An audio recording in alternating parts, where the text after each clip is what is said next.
I would like to welcome everybody to our special council meeting for September 11th. I'd like to call the meeting to order. I believe Councillor McGuire-Blaze is on her way in right now, so we will have all members of council here. We acknowledge that this land is the traditional territory of the Three Fires Confederacy of the First Nations, comprised of the Ojibwe, the Ottawa, and the Potawatomi peoples, and of the Huron-Wyandot peoples.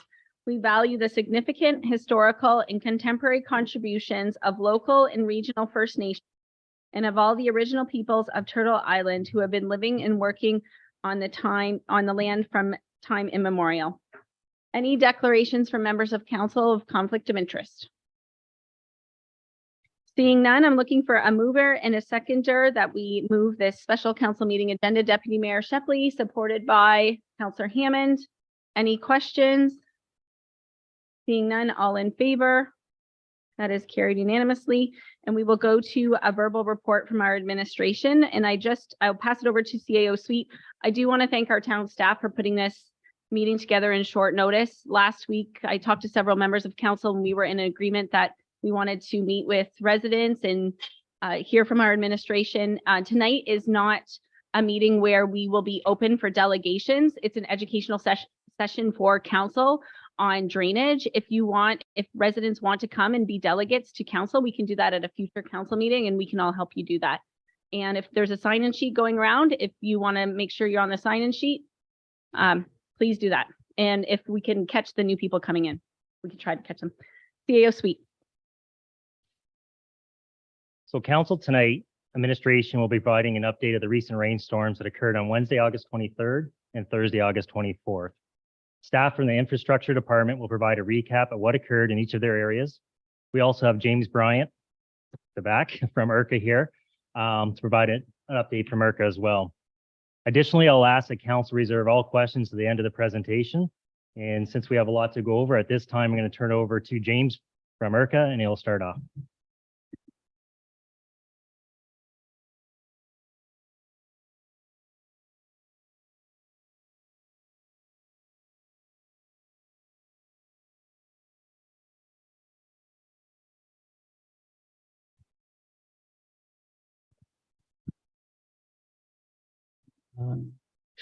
Sure. Yeah.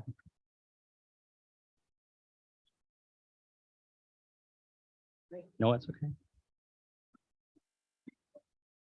What's that? Yeah. That's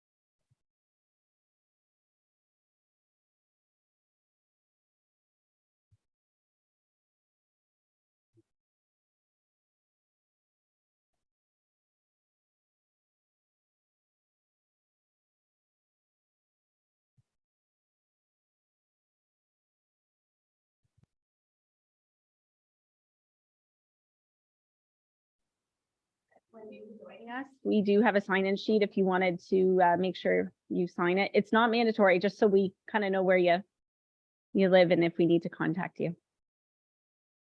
Thank you for coming. Are there more people out in the hall? No? So we are one chair short.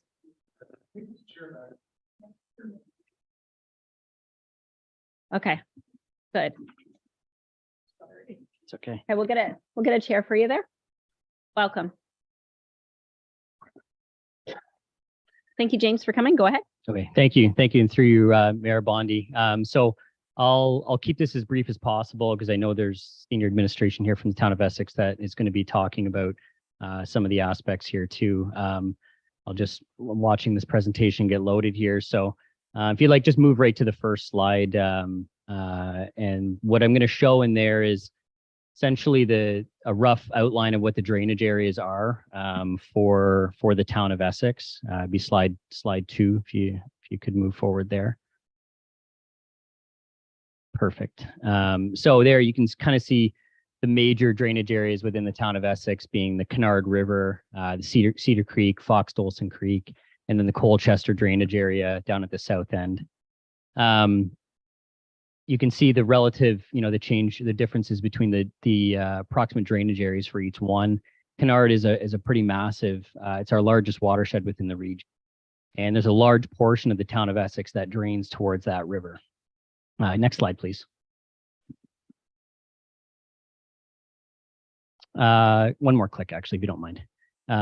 You'll see on this slide here, you can see which direction the water in the town is flowing. Okay, we'll move on to the next one here. So generally, you guys are all fairly familiar, but anyway, in the Kennard, the water drains from the east to the west. And then in Cedar Creek, it drains from the west down southerly towards Lake Erie. And then you can see in the Colchester drainage area, everything would drain south. Now, can you back up one slide, please? Thank you.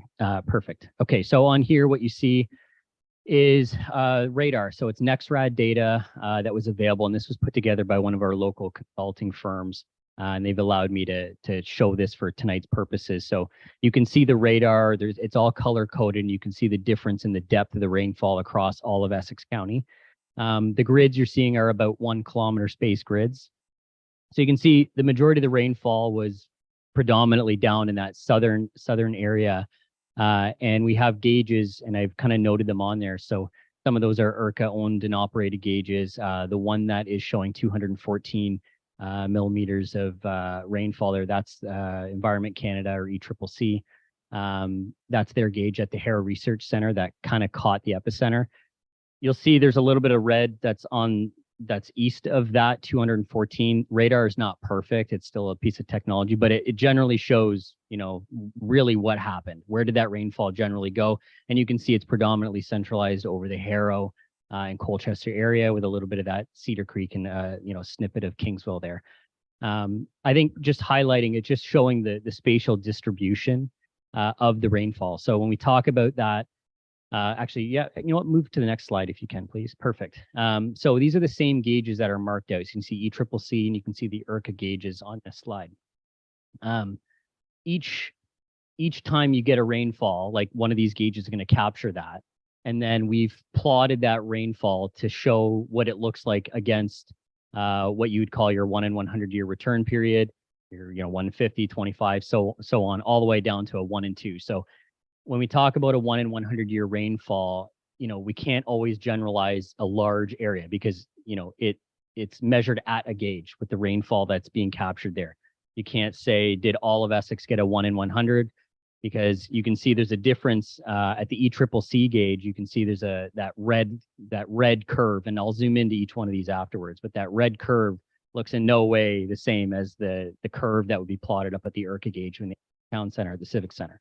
So the southern area, again, got more rain than the north portion. So if you could move to the next slide. So these are all those curves plotted on one graph here. So the dashed lines are the return period curves that we talk about, and we always talk about the 1 in 100 year, right? That's what IRCA typically looks at for regulatory standards in terms of flood levels.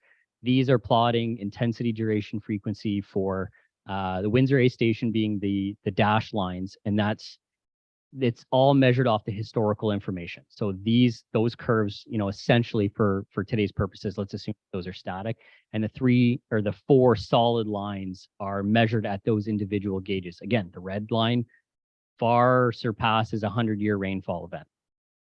Same with the blue, same with the gold, the green, which was here in downtown Essex, that generally follows once you hit about 12-hour duration.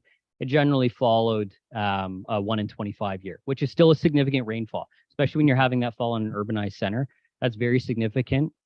And infrastructure within town or any urban center is not typically designed to support a 1 in 25 year in terms of storm sewer infrastructure in that case. So also what I want to highlight on this is the concept of the 1 in 100 year rainfall. Often people talk about that, and it's, is it 108 millimeters over 24 hours or 4 inches? Well, it's not one static number. You can see it's a curve. So it depends on how long the rainfall came down and how much during that time period. So that curve, you can see it, at a 12-hour mark, you can still have a 100-year rainfall. It's just how much fell during that time period. So, and that's why we plot these over time, because you can have certain time periods in the lower duration. So for the first 4 hours in the town of Essex, it was just barely exceeding or roughly following a 2-year event. But then when you surpass that 4-year or 4-hour mark, then it starts to kind of creep up towards that, larger volume, more intense, and you're following that 1 in 25. So again, I know it's a lot of information, but we got to be clear about what we're talking about sometimes in terms of what is the return period, what is a 100-year event, and how does that correlate with duration, intensity, and frequency. Next slide, please. So our office is still kind of breaking this information down, so it's very preliminary. Again, we have the snapshot of Kennard, Cedar, and the other watersheds there. And these are select locations of where we took some measurements and photos. They're generalized right now for tonight's purposes. Of course, we know exactly where these locations are, but you can see them roughly on the map. These are crossing kind of major road intersections where water was overtopping the road. In some cases down in the Heritage Road area down in Kingsville, significantly flooding that County Road 50 Heritage Road area, and a photo of that debris line kind of down in that area. Next slide, please. So the map IDs on this graph correspond back to those same images that were on the previous slide. And you can see the locations are marked. We have the Essex Region Conservation Authority 100-year regulatory flood level, what we would regulate home construction to. And you can see that number there. Next column over would be our preliminary flood level from that particular rainfall event. And then the next column to the right of that is showing whether or not it was, above or below that regulatory standard. And as everyone knows and saw from the previous graph, we had an exceedance in terms of the 100-year rainfall. So it's not surprising to see that the flood levels were exceeding a 100-year regulatory level because, the rainfall was far beyond that 1 in 100 year for those areas. So you can see it's about, ranging anywhere from, 0.3 to 0.4 meters or 30 to 40 centimeters in most cases across that Kennard. And then down in the Cedar Creek area, there's 2 regulatory levels there, one related to Lake, one related to Cedar Creek. So we've kind of measured against both of those. In that case, we flood-proof most homes down there in that area based on the lake. So luckily, when in comparison to that, some of those newer constructed homes were okay. But anything that's, dated or historical construction that's there, there could have been some issues in that area. But you can see the difference from the flood level from Cedar Creek, from the regulatory perspective, to the exceedance down in that area being approximately 63 centimeters above what we would normally regulate along that creek. So that's as much information as we have currently right now that we've been able to break down in terms of short notice. We're still evaluating. There's lots of information. We have a lot of survey data to break down, a lot of photos, and we're still working on that. And then any next steps after that will be determined from what we get from analyzing that data. Excuse me, it's been a long day.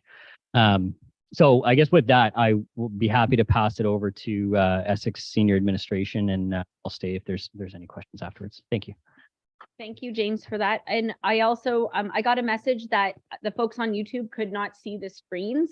So perhaps you can send that to us and we can upload it to our website. Okay, we have it. Okay, thank you. All right, we'll go to Director Gerard. Thank you. Through the chair, first of all, I want to say thank you to James for making time tonight to present to council. We like to think of ourselves as good partners with ERCA and working it through, especially catastrophic events like this. So his time tonight is very much appreciated. So if I could have Shauna put up our presentation. Again, in short notice, what we decided to do was present an update to council on how our operations handle the situation with the emergency event. What we've also done is we've provided some slides as well from an educational perspective, whether it be for council or the public watching, on the types of flooding and how they can impact your home. So we did want to provide some special considerations for that to educate the public and council, and also some things that Essex is doing to support residents and what resources are available to them, especially those impacted by flooding or, that want to protect themselves in the future from events like this. Excuse me. So once the slide shows up, I'll pass it on to Norm, who will get us started.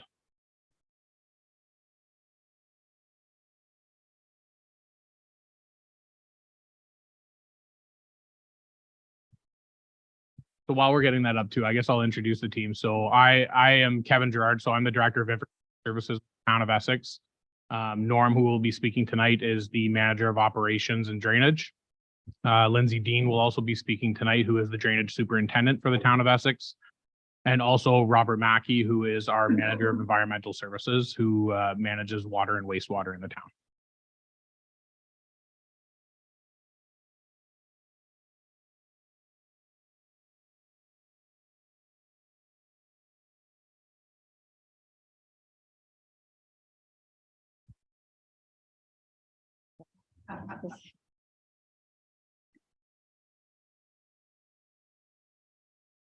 I'm lucky. I just sit here. I don't have to do any of that. If I was doing that, it would be a mess.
Okay, we will pivot here. I was going to go after Public Works. So for council, basically I was going to do quick update from our debriefing kind of steps we're going to take. So it's a little bit backwards. Wanted to hear first and that kind of some steps we're taking. But I will go ahead. So the town has had 3 major storm events in 2023. And after each one, I personally contacted the Ministry of Municipal Affairs and Housing to see if they can provide any financial assistance. The ministry currently has 2 disaster programs that I inquired about. The first one is the Municipal Disaster Recovery Assistance Program. This is a program that will potentially assist municipalities, but unfortunately for Essex and surrounding municipalities, for each storm incident in 2023, we did not meet the eligibility criteria for the program. We did inquire that if they could include all 3 programs at totality, and we were still told we would not meet the criteria. The second program is a disaster recovery assistant for Ontarians. This program is for residents and businesses, and the program must be activated by the province for specific areas. If the program is activated, the public in the designated areas that they activate can apply for assistance from the program. Please note with this program that any financial help from the program is limited to $250,000 per application, is subject to a $500 deductible, which may be waived for low-income households, reimburses up to 90% of total eligible costs with limits for emergency expenses, household appliances, furnishings. The program is not intended to replace insurance coverage, it will top up. So currently the town has been working with ministry to on their request to consider activating this program for our area. They are currently reviewing our request and they are sending a team down to determine if we meet the criteria and if they'll activate the program within our town. As soon as I hear back from the province, which hopefully is early next week, I will provide an update to council. So we're hoping that is promising, so something our residents may be able to tap into. Again, basically saying so far tonight, you've heard about the most recent storm incident. However, our region has experienced 3 major storms right in 2023. And from that, administration is looking at ways we can improve for any emergency situation. And at this point, I just want to go through and let council know some of the few items we're reviewing. There's many we're reviewing, but just these are a few of them. In no particular order, we're looking at developing a town emergency code system. So depending on the severity of the incident, the appropriate level would be activated, which provide direction on when to declare an emergency, when to activate the emergency operating center, when to close or open different facilities, how we'll communicate with staff, council, and residents, the level of service that will be provided based on the storm for cleanup. And these are only a few items we're reviewing, and more details will come as we continue our research on all these, on what the code levels will look like. Calls for public. Currently, if the public contacts town hall after hours, all calls are directed to a call center. This system has worked. However, the challenge when we have during a major storm is that dispatch will forward all information to our 1 or 2 staff that are out in the field. Unfortunately, those staff are dealing with the major storm issues. So what we're looking at is bringing in staff during these off hours so they can triage the calls, put them in order, and then they can call the appropriate supervisor at that. That now lets the managers in the field deal with what they need to do. Cell phones. In previous storms, cell towers were down, and the town was looking at options to ensure communication continue with key personnel of the EOC team and at key town facilities. And one, for example, we've had 3 major storms of public works. We're looking at make sure that facility doesn't go down, be it through analog or satellite phones, because communication, want to make sure that maintains. Templates. So the town's communication manager is currently working on developing web page templates that can be easily accessed, provide up-to-date information to the public depending on the storm incident. So we'll have a page already in place if it's a windstorm, if it's a rainstorm, if it's an ice storm, a power outage, etc. And from all these, there'll be additional templates for news releases, best practices during a specific incident, and all these that we can quickly post to our residents to assist our residents. We'll also communications will continue to promote town subsidies that are offered to residents, and we'll do that on a minimum quarterly, but even probably more often now with what we're experiencing. Administration is currently reviewing our future budgets and what items should be recommended for operating and capital. Giving an example, which is a small example, but we're looking at purchasing a second wood chipper. For all 3 storms, we didn't have the proper equipment in-house. So when you go to look to rent a chipper or get a contractor, they're already rented or already out helping other municipalities and other places. So we're looking at having those proper tools in our municipality for these type of incidents. We've also, for the 2024 draft budget, we've created a cost center for emergencies, and we're going to define what emergencies are. So we'll have some funding already in place to assist when those things happen. So these are just a few of the areas we're exploring and how we can continue to improve in these types of situations. There's more we're looking at, but we've heard from residents, from these 3, we're looking at ways we can improve. And I know these may seem like minor, but I think communication is key, and we're looking at improving those. And it looks like we're back up and ready to go. We will go to Mr. Nucio, our manager of drainage and capital projects or roads. I'll take it. Okay, so through the chair, thanks, Sherry. So the first slide I have here was kind of explained through James's presentation, which I much appreciate you being here, James. You did a good job explaining some of this information for us. So a little bit of what I'm going to go through is a little bit repetitive.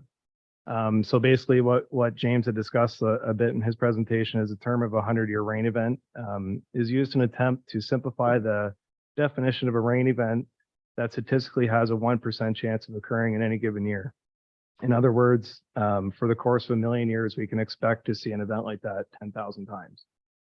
But I think and Doug kind of touched on this, one of the biggest takeaways I feel from this slide is just because it rained like this yesterday does not mean it cannot rain like this tomorrow. And it's not just rain or snow or tornadoes or, ice events that we experienced this year. It's really anything, and we can always be more prepared. And we as administration of the town of Essex will continue to get better as we grow through these events, hopefully not so often. Next slide, please. Again, this is a little bit repetitive too, but it kind of speaks to what our municipal storm sewers and municipal drains are designed for. So storm sewers and municipal drains are designed to a 1 in 2 and 1 in 5 year storm. And as shown in more recent years, the regional stormwater guidelines has added and reinforced the design criteria for developments assisting in the aid of retaining large events that we just experienced. But this does not excuse the fact that we are still susceptible to flooding in the town of Essex. The stormwater is held on site and released at an approved rate into drains and ditches, and these rates and stormwater volumes are developed by consulting engineers and reviewed by the town of Essex. Next slide, please. So these are just kind of some of the operational impacts that we seen and what we dealt with. There's a lot more information to come that will speak to drainage and some more on the drainage areas that we have already seen here tonight. So there was a lot that goes into managing an event like this, obviously. And one of the biggest hurdles is handling phone calls, messages, emails, after-hour services, and helping residents. And I just want to say that obviously we did a really good job of keeping those line of communications open with the little bit amount of staff that we had. Operations tried to prioritize areas based on the calls we were receiving, as well as the flood prone and low-lying areas. And as the day progressed, there were a lot of changes. The roads that were not flooded in the afternoon started to flood in the evening. So, and areas that were already flooded started to get worse. So we had staff monitoring these areas for roughly 48 to 70 after the storm had commenced, which was moving barriers, barricades, putting signs up, closing roads, and offering assistance where we could to our residents. Aside from that, in a flooding event, I think, we did what we could do from our operations perspective with what we had, and we did a really good job doing that. So I'm going to pass this on to Rob Mackey, who is going to go over the next couple slides. Thanks, Norm. So I'm going to go over a couple slides here over our sanitary system. So first off, I'm just going to kind of give you a brief overview of our different sanitary systems. So we have the Colchester sewage system, which is made up of 6 various pumping stations, which all get conveyed to the Colchester Lagoon facility on Cornwall Beach. And then we have the Harrow sewage system, which is made up of 2 pumping stations, which all get conveyed to the Harrow Lagoon facility on Roseboro. And then we have the Essex SBR treatment facility here in town, and we have the Northeast Lagoon for the north end of Essex here in Essex. So during this rain event, all our pumping stations were fully operational, but running at full capacity in the storm event. Aqua and town staff were all out 24/7 monitoring the pumping stations and the levels of our system. And then the following stats that you're going to see here were taken from various EAs and studies for the town. So as you can see here for the Colchester Lagoon, our average daily volume that we take in is a little bit over 1,000 cubic meters. The August 24th flow rate was almost 15,000 cubic meters, which is 14 times our daily average. The Harrow Lagoon system treats around 1,100 cubic meters a day, and our flow for August 24th was 9,000 cubic meters. So about 8 times more than our daily average flow rates that we see. This was the first time in the history of the Colchester Lagoon system that we underwent a bypass where we sent partially treated sewage into the lake. This is the first time in the history that we've ever had to do that. It was a partial bypass to relieve our system. And some stats from our EA, we have the average annual rainfall for this area, for the Colchester area, is typically annually 910 millimeters. We saw over 190 millimeters in a 24-hour period. So almost 20% of our annual precipitation during that rainfall event. Now for Essex, typically the SBR treatment plant here treats around 1,600 cubic meters a day. And our flow rate for August 24th was 14,000, a little over 14,000 cubic meters. So about 9 times, 900% increase. This plant has a stormwater overflow retention that we can bypass to. And the Northeast Lagoon typically does about 2,500 cubic meters per day. And then that August 24th flow was almost 10,500 cubic meters. So 4 times our daily average flow rate. I'll pass it off to Lindsay. Rob, I'm going to just do a brief overview of types of stormwater systems. Next slide, please. Thank you. So there's a lot of different types of stormwater systems. I'm just going to do a very brief overview. So if you look at the 4 categories under stormwater drainage, first being municipal drains, these are drainage systems that are established under the Drainage Act. Next, we have storm sewers. Drainage systems are typically located in urban centers, usually within the road allowance, or if they're on private lands, they're protected by an easement. Next, we have roadside drainage. These are systems that are located within the road allowance and are the ownership of the road authority, which will vary road by road. And then I have another category called other. Some of these items fall under other pieces of legislation like award drains or mutual drain agreements. However, the rest of these items fall under common law. Next slide, please. So what is surface water? I mentioned in the last slide about common law drainage, and that's where surface water falls. Surface water has no defined course. It's water that falls as precipitation, which finds its way by percolation or flow. Surface water has no right of drainage. Surface water includes water that moves as a sheet across the land and can be collected in artificial systems like ditches, pipes, eaves, troughs, and systems like municipal drains and award drains do not fall under this section of common law. They fall under statute law. Next slide, please. So what's the difference between a natural water course and a municipal drain? Both these systems function in a similar way, that they carry storm water, but they fall under different types of law. A natural water course is a natural channel where water flows between banks that are more or less defined. The water doesn't have to be constant, but it has to be a permanent feature. It can, at some point, have water flowing outside of the channel. And a good example here in Essex would be the Canard River. Municipal drains are under the Drainage Act, as I already mentioned. They're usually either closed or open ditches, but they really can be made up of a whole bunch of different components that are all defined in a drainage report that are passed by municipal bylaw. And those are maintained by the town under my role as the drainage superintendent. And as it's already been mentioned, these systems are typically designed to manage a 1 in 2 or 1 in 5 year storm event. Next slide, please. So you've kind of already seen a map of these watersheds from Mr. Bryant. So I'm not going to go into them in a huge amount of detail, but basically if you look at the Canard River watershed, you can see that that's generally traveling out of Essex in a northwesterly direction. The Cedar Creek's going in a southwesterly direction, and then we've got Colchester drainage going to the lake, as well as the Fox and Dolson Creek watershed. So I'm not going to go through all of these watersheds in a great amount of detail. However, I will give you one example. So if we look at how Harrow drains, you can see the very large watershed for the Cedar Creek boundary, with the majority of that water feeding into the Richmond drain. The next slide shows how water travels from Harrow to the Cedar Creek. So I can give you an example of how one of these systems functions to serve such a large area. So if we look at the urban center of Harrow, it ultimately drains into the Richmond drain, either through the Shepley drain or the Bassett drain. And those both enter the Richmond drain on the west side of Harrow on County Road 20, or through the Philip Ferris drain that outlets into the Richmond drain on the 3rd Concession Road.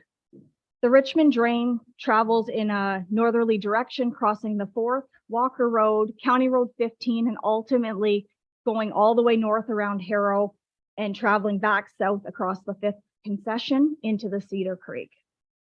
If you think of the volume of water that was received across this watershed as a whole and how the water traveled through the system, it becomes apparent how the system became inundated and needed time to drain all that water. The drains are not designed to handle that volume of water in the short period of time. And I think Mr. Bryant gave a very good explanation into the storm event as a whole and why flooding was experienced throughout the area with a storm of this nature. Thank you.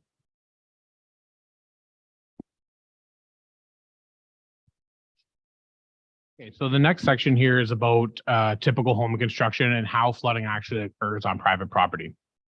Next slide, please. So this is your typical home construction where, this isn't the situation for every home, but the majority of homes within Essex is that the home is typically tied into the municipal storm sewer ditches or municipal drains. It also has a sanitary sewer connection connected to the house. It may or may not have a sump pump, but there is typically drainage around or a weeping tile around the foundation to carry water away. And sometimes, those are most of the time are connected to the storm system, but over long history could be connected to sanitary systems, which could cause issues. But that is your typical home construction. So next slide, please. So the next slide shows an example of a sanitary sewer backup. So in the event that sanitary sewers become inundated with with wastewater or with stormwater entering into the sanitary system, that sewage will actually back up the private drain connection to the home and enter into the home through an open floor drain or something of that nature in the basement floor, and actually flood the basement with sewage. Next slide, please. The next type of flooding is infiltration flooding. And what infiltration flooding is stormwater entering into the home through cracks in the walls, cracks in the floors, the typical, water that would be collected by a sump pump and then pumped out to an outlet. So that's infiltration flooding, and there are ways to mitigate against infiltration flooding as well. Next slide, please. And the last one is overland flooding. So overland flooding is when water that runs along the surface outside of the home actually infiltrates into the home, whether it be through basement windows or a combination of infiltration and overland, where it could be entering into cracks in the ground, and those types of things. But what's important to note here from this slide is that what you can see is, regardless of whether it's overland flooding or it's infiltration flooding, that stormwater will enter into the floor drain in the basement and it empties into the sanitary system, which is what inundates sanitary system. And we call that inflow and infiltration. And what that does is it inundates the sanitary sewers and makes the issue worse throughout the entire town. So any stormwater entering the sanitary system will cause issues with people having flooded basements from sanitary sewers. Next slide, please. So what we wanted to discuss here also was some ways that residents could protect themselves against flooding. Next slide.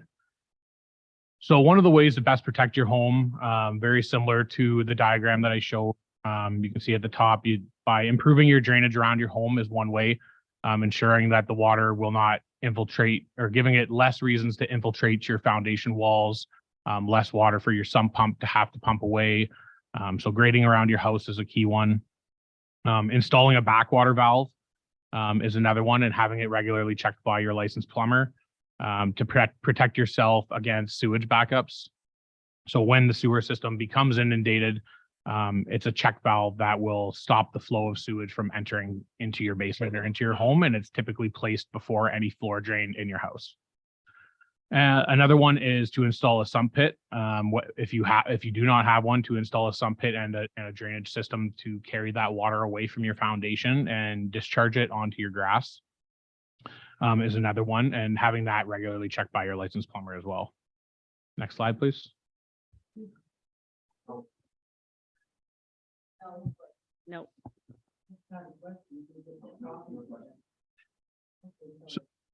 So I'll continue. Some other things that residents should also consider is practicing preventative home maintenance. So not putting garbage down sinks or toilets, keeping fats and oils out of your drains that could potentially clog your systems or clog the town systems. Raising appliances off of basement floors is another way to potentially mitigate losing those appliances from water entering into the basement. Storing belongings in plastic totes or shelves wherever possible. Not putting grass clippings, leaves, and debris or garbage in the streets, because those things end up in our ditches and sewer systems and clog those up as well. And keeping snow away from foundation walls is another good preventative maintenance thing to do as well. And while we're on the topic of oils and fats and those types of things, flushable wipes aren't flushable, so keeping those things out of your system as well is also a good preventative maintenance thing. The other is that there are options available to residents to apply for basement flooding protection subsidy program, where the town actually will subsidize some of these protective measures. Next slide, please. So the next section talks about how the town is supporting residents against flooding. So obviously flooding is something that can occur, as we mentioned, in areas where the storm could be anything above a 2 or 5 year storm. Anything above a 2 or 5 year storm, you can expect to see flooding in the roads, in yards, things like that. So the town is doing some things to try and mitigate that as best as possible and mitigate the impact of flooded basements. One of the things that needs to be described is what I mentioned earlier was inflow and infiltration. So this is a term that is used to identify the ways that stormwater enters into sanitary sewer systems. Infiltration is, through broken pipes and joints and cracks and failure in the actual infrastructure. And inflow is when the stormwater rapidly enters into the sanitary system, whether that be through a cross connection, somebody having a sump pump connected to the sanitary, having any way in which stormwater can enter the sanitary sewer very quickly. Adding that stormwater to the sanitary system ends up just flooding. It may help you to stop you from flooding, but it floods your neighbors. Next slide, please. So what we've done is we've done some smoke testing and CCTV footage as well of our systems. So smoke testing is actually literally how it sounds. We pump smoke into the sewer system and we look for where it comes out. And if it comes out of the wrong places, so we expect to see it come out of eaves troughs, pipes, we expect to see it come out of clean out caps, that type of thing. But if we see it coming out of sanitary sewer caps or things of that nature where they're not supposed to be coming out of, the town will actually, remedy the situation or put the homeowner on notice that they may have a cross connect. And then CCTVing of sewers and laterals is something that we also do, which is physically sending a camera on a robot that literally drives through the sewers and takes footage of inside of those sewers. And what it's doing is it's looking for cracks and failures that may be letting stormwater infiltrate into the sanitary system. So although these investigations are necessary, the cost to complete them along with the repairs are extremely high. So those are things that the town is continuing to do. Next slide, please. The next thing that we do also have is the downspout disconnection program. So downspouts are designed to remove stormwater from residential roofs. When downspouts are connected directly into the municipal sewer, they introduce large volumes of water that were not designed to handle. Basement flooding is the result from that sewer overload, and it can be expensive and disruptive, as everybody knows. Downspout disconnection is an inexpensive way for homeowners to help reduce the flow of stormwater into the wastewater system during extreme weather events like that of August 24th and 25th. It reduces operating costs for our wastewater treatment plants, which helps us to keep our taxes and water and sewer rates down. And it also benefits the environment by helping to replenish and protect the groundwater. So even if your house is never flooded or doesn't have a basement, if your downspouts are directed into the ground, you may be contributing to basement of other home. So it's recommended that where possible, where a hazard does not exist, that those downspouts be disconnected and the water shed onto the grass. Per bylaw 936, section 35.3 states that all downspouts shall be disconnected. So that is a town-wide implemented bylaw, and those are some of the things that we want to point out that to help our neighbors and to help mitigate flooding. Next slide, please. As most of council would probably know, the town has developed quite a few stormwater models of the town of Essex. We've developed models of the urban centers to help understand impact from major storms and how they contribute water to rural drains. We've developed sanitary sewer models for the systems to identify impact from major storm events on those systems as well. These models will help the town in planning and forecasting infrastructure improvements to aid in the managing of stormwater. However, there's no full protection plan. The regular occurrence of these unprecedented storm events cannot be controlled or fixed by the town. All we can do is our best to mitigate and plan against them as best as possible while remaining fiscally responsible and keeping taxes at a reasonable level. Next slide, please. The other thing that we partner in as well is stormwater management guidelines. The town of Essex has partnered with surrounding local municipalities and the Essex Region Conservation Authority to update our regional stormwater technical guidelines. All municipalities within the Essex region are not based on watershed boundaries, and as a result, activities in one municipality could have an impact on another municipality. So this project is a regional-based project that benefits all municipalities in the Essex region and the County of Essex. And we will continue with the regional stormwater technical guideline to ensure consistency between municipalities, consistency in submissions and development, with the review process, fairness with consultants and developers, and to keep everything as consistent as possible across our region and within the town of Essex itself. Next slide, please. So some information, education, and continual improvement is another thing that we will continue to do. So we continue to provide new information to residents on our website and social media.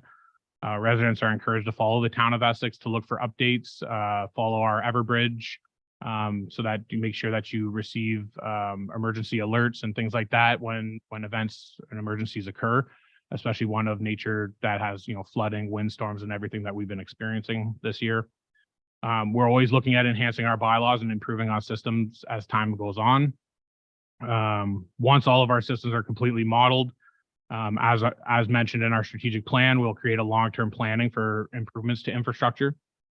Continue to complete the actions set out in our climate change adaptation plan. So our climate ready adaptation plan is something that was implemented, and we continue to work towards those goals to try and help mitigate the impacts of climate change on the town of Essex.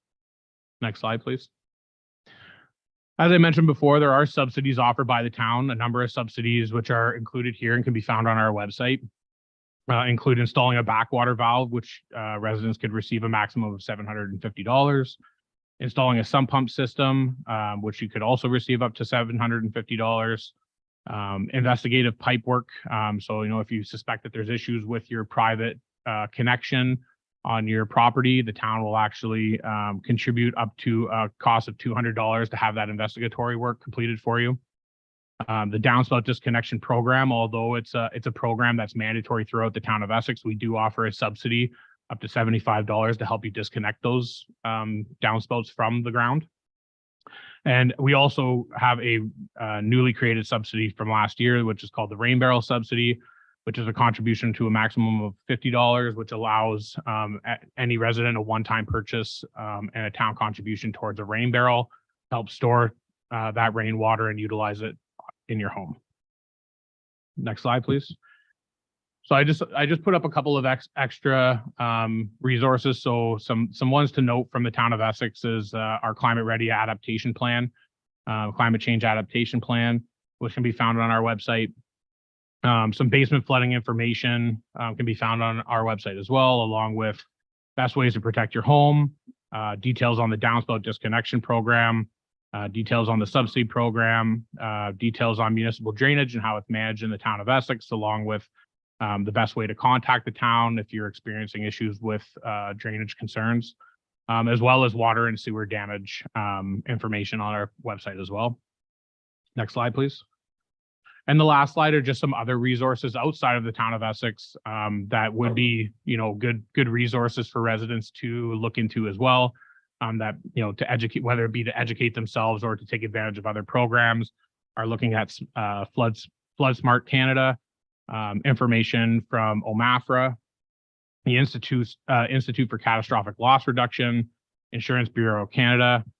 There's some really great content on the IRCA website, and there's also some good content on the MPAC website. So I just wanted to put those up there for anybody that may be watching or may be here today, that there are resources out there to help educate and also to help you, protect your home against flooding in the future. That's the end of my presentation. Thank you, Mayor Bondi. Gerard and everybody who gave a presentation. Further to tonight, I just want to let the public here know, if you're sitting in the audience, you can watch the YouTube video again on Essex, Ontario YouTube, in case you missed anything. And the deputy mayor and I are doing, since we've had so many storms, we're doing coffee open houses for the next 4 Tuesdays in a row. So if you want to bring us concerns about your particular drain or, growth development in your area, please attend one of those coffee open houses. The ward reps are encouraged to come as well. So tomorrow is 6 to 8 in Harrow.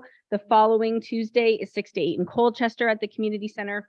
The following Tuesday is 6 to 8 in McGregor, and the following Tuesday is 6 to 8 in Essex at the Shaheen Room. McGregor's at the community center where the library is. Okay, open it up to questions from members of council. Councillor McGuire, please. Thank you through the chair. I'd like to go back to the very beginning, to Director or CAO Suite. At the very beginning, you said there was something that we were not eligible for funding. Why are we not eligible for the funding? Yeah, that's Municipal Disaster Recovery Assistance Program. One of the criteria, and after I'll say the criteria, I'll turn over to Director Drusevich. Incremental costs must be demonstratable linked to the disaster, and eligible costs incurred must be at least equal to 3% of the municipality's own purpose taxation levy. So we're not at that threshold. And maybe you can expand a little bit more on that. Chair. So that was approximately $400,000. The costs that we had gathered did not equate to that amount. Also, we did reach out to the ministry and asked if we could combine the significant weather events, and we were denied on that. So it had to be for an individual weather event. The chair, it's not a further question. It's just another question. It's to Director Gerard. So I heard a lot about how, you know, it was a great presentation on how our system works and what we can do to prevent things. I'm sure all of these people sitting here are not sitting here because that's what they came to hear. They know that they need to protect their homes. I'm sure they have some pumps and drains, and they've done all of the things. Going forward, I think what they're looking for is really, what is the town doing to prevent this? Are we making bigger ditches? Are we putting in more drains? Telling our residents, well, when it rains, we're going to communicate with you more and let you know rain's coming, protect your house. To me, that's BS. We know rain's coming. We know we're going to flood. What are we going to do about it? I'll let Director Gerard, but just in terms of Councilor McGuire Blaze, we work with the tools we have within our toolbox and what the system's designed for. And we realize with all these storms, we're looking to make improvements, but these will be brought up in budget. Just add a drain, there's a lot more to it, especially in tied to the Drainage Act. So I understand the frustration, we have empathy, we get that, but to have a solution overnight, that's challenging. So to say we're not doing anything, I don't think that is true or a fair comment. I think we're working with what we have. We see there's some challenges, and we're going to look to make those improvements where we can. And there'll be things coming to the budget that council will have to make some decisions on. I'm sure Director Gerard can expand and comment on some of your questions, but we are doing what we can with the tools we have. This was an unprecedented storm, right? I think the stats have shown that. So that was a challenge, not only for this region, Southwestern Ontario and Michigan. So I get that. We all get that, and we're doing what we can. Director Gerard, and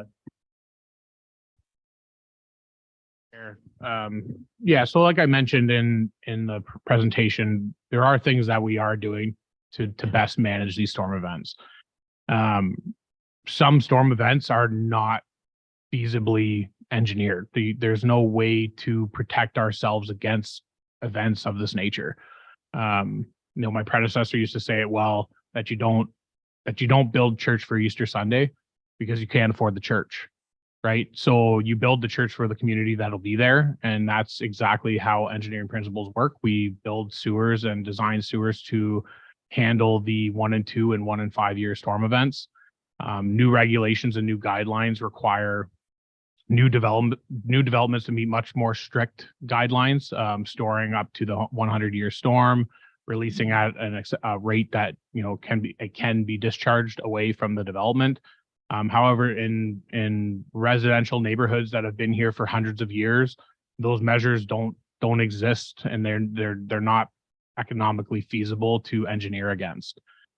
We do our best to manage up to the 100-year event, which is a very significant storm event. And as we heard here tonight from, you know, both the town of Essex and IRCA, this is an event well above that 100 year. Other questions, comments from Councilor Guerin? Thank you, through the mayor. Just want to circle back to the bylaw on the disconnect of the downspouts.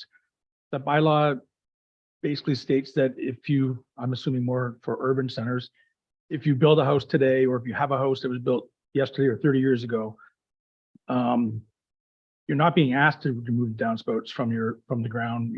You have to by bylaw, correct? So if I go through our new builds in Essex Center or wherever we're building, will I see downspouts in these developments going into our infrastructure? Fair. So yeah, I mean, there are times where they cannot be disconnected, right? So in the instance where if you were to go through a new development and you see, you know, a portion of them connected, it's usually because there's a sidewalk there or a driveway where, you know, a snow melt may cause water to cross the sidewalk and freeze and create a hazard, right? So the town has to be reasonable in understanding that not every single downspout can be disconnected. But in the instances where they should be or they can be, it's required, it's mandatory. But like I said, we're not looking to create a safety hazard on someone's private property by implementing a bylaw that is under. So the town is reasonable when it comes to these things. We handle them on a case by case basis. Further through the mayor, thanks. Okay, so I know I flooded back in 14. I've done all the subsidy stuff, and I recommend anybody to take advantage of it from making sure that especially the downspouts, your roof takes on so much water. I mean, it's amazing how I didn't realize how much water was actually coming off my roof. That being said, I'd like to see in that subsidy program, you know, because we do have issues with hydro. So all your backup pumps, water pumps, like my water pump that I installed would never keep up with the rain that we were getting. But if my power would have went out, I think we would have had a lot more flooding in Ward 1. I'd like to see generators if possible. We should maybe look at generators that we can maybe add some type of a subsidy for, even if it's whatever, $100, $200, whatever the case might be. But I think the program is great. I just don't think that enough people are utilizing it, and I don't think that we are enforcing it enough. I really think if those downspouts are going to make that big of a difference in our urban centers, then we should be making sure that everyone's removing them where possible. I have one of my 4 that go in because it's a walkway, it's a trip hazard. But all the other ones are going onto my grass, into a French drain, way out in the middle of my lawn. I found that to be huge savings for me on my end. I still worry, you know, if you've flooded before, you'll know what I'm talking about. I mean, you have a different appreciation for it. But yeah, I mean, my baby sat my house for 2 straight days, making sure I didn't flood. And I'm grateful that the power did not go out. Just some comments. Karen? Councillor Meady. Through you, Madam Mayor. I have a question about the sanitary system in Colchester. Now it goes through 6 uplifts. When the water gets into those uplifts, is there a back valve to not let that water come back down through our system? Or if water is infiltrating at the top of that on the 6th uplift, will it come back through 5, 4, 3, 2, 1? Manager Mackey? Pumping stations are designed to not allow water to flow back into the system, right? And the way that our system is designed, bear with me, I've only been here for a year, so knowing the system exactly, I believe it's split. So we have 3 pumping stations or 2 pumping stations on the west. 3 pumping stations on the west of the lagoon, 2 pumping stations on the east of the lagoon, right? That send our sewage towards Cornwall Beach Lagoon system, right? So it's not 6 in succession, but that's the way that it works, and it does not allow water to come back into the system that it's being pumped out of. And through you, Madam Mayor. If it was between pumps, would it fill up the pipe as it got to the next pumping station? Or is there some way to relieve it there?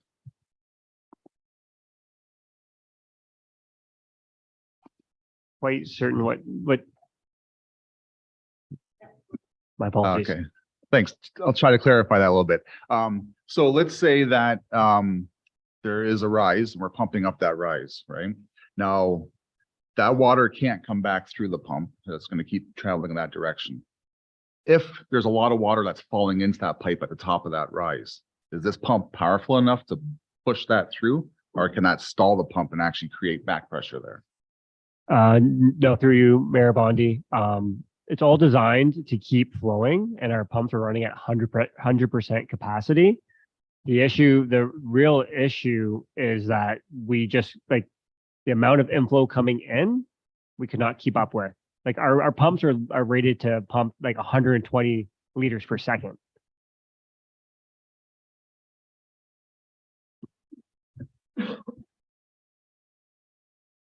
Yeah, no, the question I'm asking is that, this was the first time that we ever had to bypass water.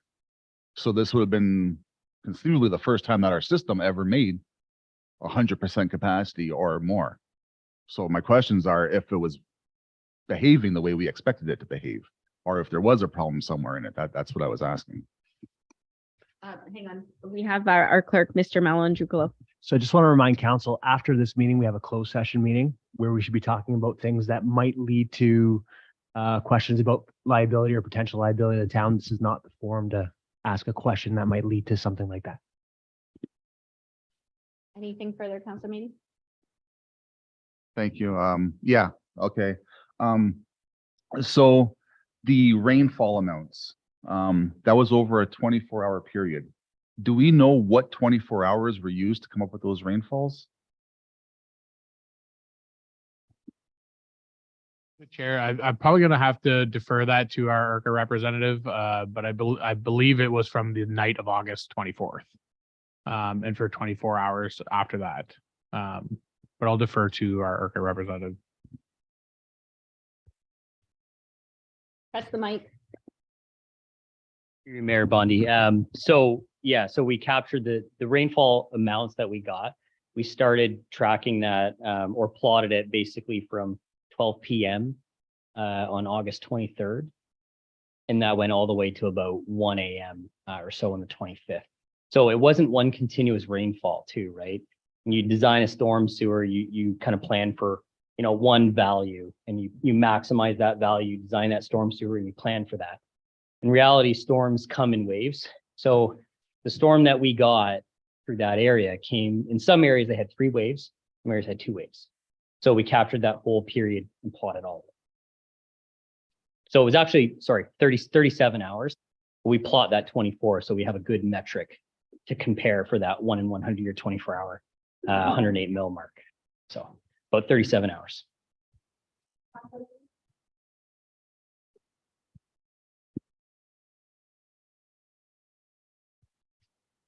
No, thank you, Madam Mayor. I think I'm gonna have to wait until I get some clarification in the closed meeting, I guess. I don't want to break any rules. I don't know yet. Deputy Mayor Shepley. Thank you. Through you, Madam Mayor. So one of the things we were kind of educated about while we were out and about looking was the all these drains that roll into one out in Harrow. And I understand that it was a 1 in 100, so almost 100, 200 storm. Is there any way that we could look at mitigating the amount of what, like, because it seems like there's so many that tie into one that especially around the Harrow Harm Hardware, it became so inundated with water that, and it was growing even after the storm was done, and it was subsiding in other areas, but still seemed to be growing there. Is there anything that we can look at to maybe try and help that situation, especially because I could see that being a problem going forward if we get another storm for sure. It's like, seems to be really increasing there. Deputy Mayor, hang on one sec. Mr. Malanjukulo. That just sounds like something that might lead to a discussion about liability or potential liability. So I would save that for the closed meeting. Further? Further. So, having said that, the check valves that, this would be more for, these gentlemen over here, the check valves that are available, we still do it. We still offer that grant. I was not aware that we still offered that. Through the chair. So if you're speaking about the backwater protection valve for sanitary sewers, we do have that. We haven't had a lot of uptake because it usually takes an event of this nature to get people to come. But the last couple of years, we haven't had a lot of applicants, but that funding is still available for residents. Through you, Madam Mayor, Director Gerard, do you know roughly what the average cost would be for something like that to be installed? I mean, I'm not expecting you to be the plumber, but if you have a rough idea of what the average cost would be. Through the chair, yeah, you're exactly right. I'm not a plumber. I can maybe offer a range in the range of $2,000 to $3,500, depending on your plumber, the situation. Every home is different. But I would suspect in that $2,000 to $3,500 range. Madam Mayor, I know a lot of the homes experience this out in Colchester, and I'm not sure where else in the area that they did, maybe in McGregor. So I'm thinking it's something that we really need to maybe get some more information out, that everybody's aware that that's available to them. Further, the downspouts, the bylaw for that, do we actively go out and is there any work done to see if there's any homes that have these that shouldn't, that we could go and ask them to, hey, like, you guys got to unhook from this? Chair, I believe after the 2015 storm, we did do quite a few investigations. However, a lot changes in 8 years. So the things that existed back then may not exist now. This isn't something that we actively, with our bylaw department, enforce. It's purely reactionary and complaint driven.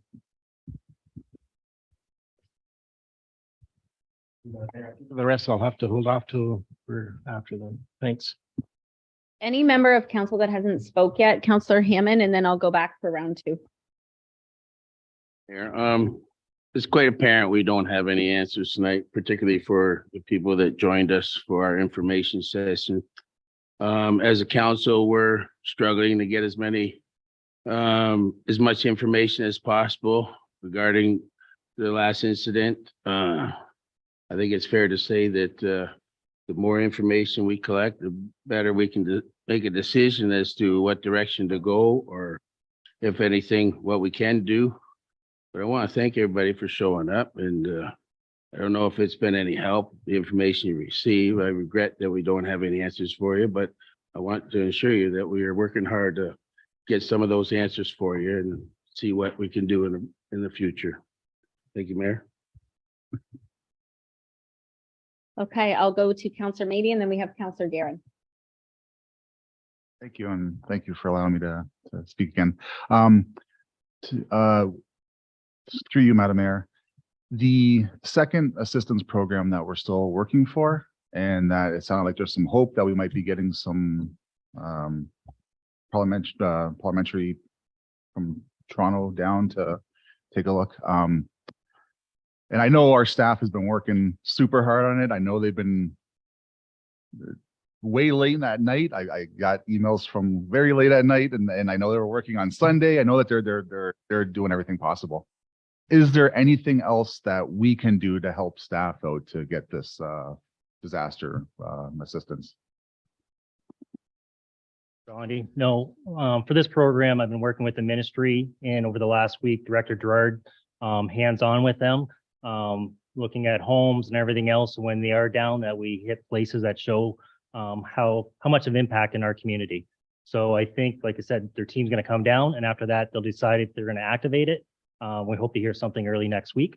But I think they realize how hard our area's been hit. And I've been on the phone, like I said, every time we've had it, looking for financial support from the province.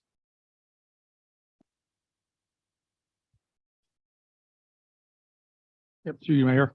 Yeah, Councilor Meady took my question. I was just going to ask CEO to elaborate a little more on that one program. But I do have one question, but looking around the room, I don't think anyone was here back when we did that smoke testing. Did we find a lot of cross contaminations back then, or do we recall? And is that equally as important of an issue as, say, removing your downspouts? Through the chair, so we've done the smoke testing even up to 2022. We completed some smoke testing in the Colchester area. I believe when we did the smoke testing in 2022, we found very minor or insignificant sources of inflow and infiltration. Some very minor things that, we had, we would notify the resident would take care of it, sort of thing. So very small things. I would say that inflow and infiltration is a very expensive, as I mentioned in the presentation, it's very expensive to do that investigatory work, and it's even more expensive to make the repairs. It's certainly something that needs to continue to happen.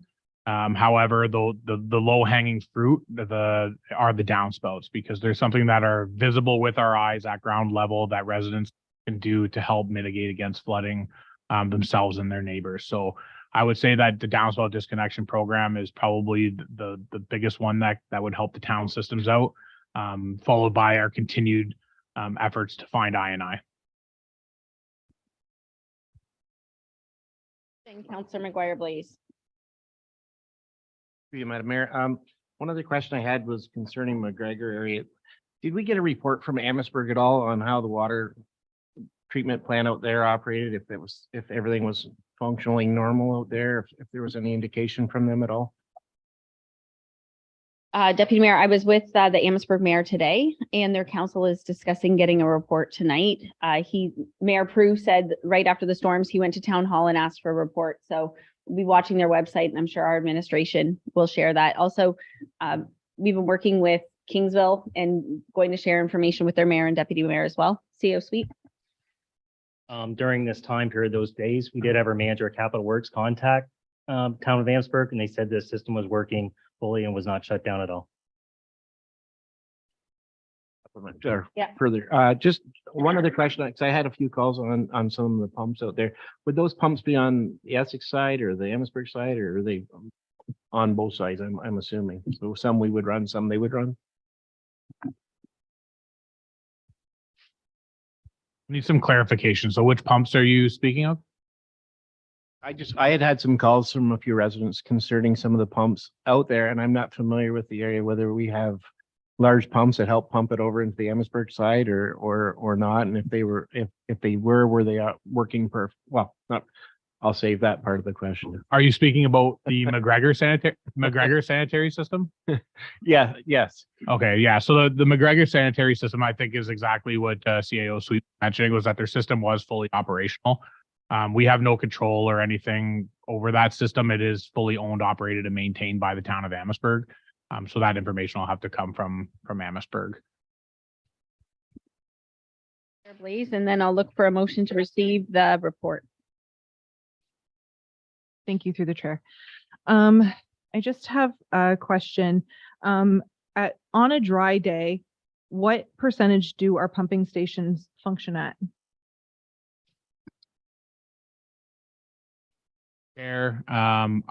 We don't have that specific information.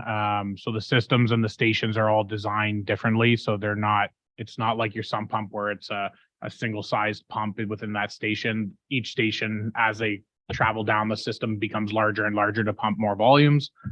With that being said, our best use of data is the data that was presented to you tonight, which is what we received at the final pump station. So the data that the manager of environmental services provided, all of that information was provided by the pump station at the sewage plant. So that would give you an indication of what is the maximum versus, or what the normal daily usage is compared to what we received on those days where we received all that flooding. And like Mr. Mackey had mentioned, the Colchester system, which we know, was the most, between Colchester and Harrow, they were the worst hit, is that the Colchester system was 14% above its normal daily use of 1,000 cubic meters. It was 14,000. So there was a significant amount of flow. And without the quick expertise of our department to manage the bypass event and make decisions in the field, probably helped save a lot of basements from sewage flooding. So we did, that's probably the best information we have for you at this time. Yeah, through the chair. Sorry, did you say it was only 14% more? That's incorrect. It's not, we didn't get just 14% didn't make us flood that bad. I said 14 times. So 1,400% of the normal daily use. One more for you, Director Jard. Were all of our pumping stations functioning? I know we asked about Amherstburg. Were Essex's all functioning during the storm? That's something that we should save for the closed meeting. Thanks. I want to thank everybody for coming out too. And I think I passed around cards of our staff members. I'm not sure if you guys got some. I'll leave these here. There's a couple different ones in there, so take some. And please come to the coffee chats and please provide us feedback. Our email is councilmembers@essex.ca. So share your thoughts and concerns, and we may have to like totally pivot from development and think about what we're doing next, right? So looking for a motion to receive the report on the storm update. Deputy Mayor Shepley, supported by Councillor Hammond, all in favor? And that is carried. Looking for a motion to adjourn. Councillor Guerin, Councillor Hammond, all in favor? And that is carried. Thank you for coming.